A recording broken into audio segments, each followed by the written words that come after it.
All right, we're going to introduce the ambiguous case, which means there's two possible triangles. And I'm actually going to use this diagram to explain it before we do an example in the next video.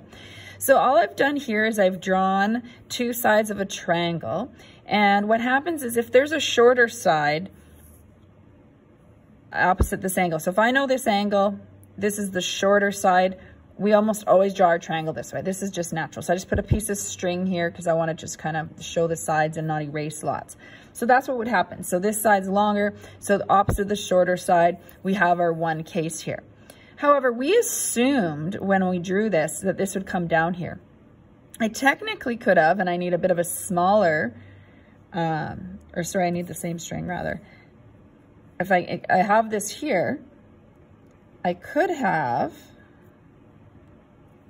instead drawn a triangle this way, and this bottom part isn't here. So this triangle is also an option. So there's actually two ways to draw this triangle, and that's what we're looking at. So we can draw it here, which is probably what you habit kind of do, but really this is also a triangle.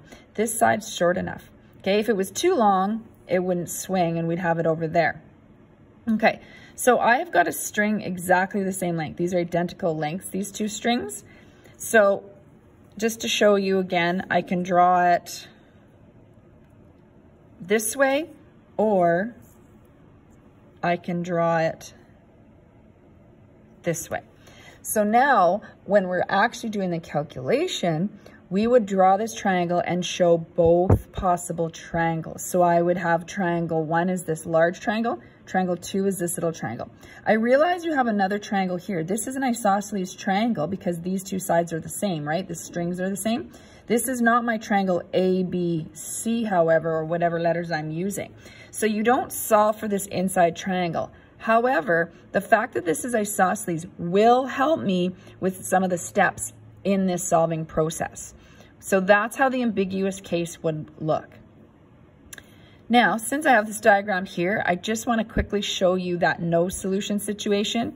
So even though this is a shorter string than this side, first I think it's no solution, but if I go to draw it, it could have a hole in there. So that was the previous example where we looked at that no solution case. So we've already done that example, but I thought it'd be worth sort of seeing that and reviewing that again with just to visualize that string. So even if I tried to draw it down for right triangle, it wouldn't. It's still not long enough, or it's not long enough there.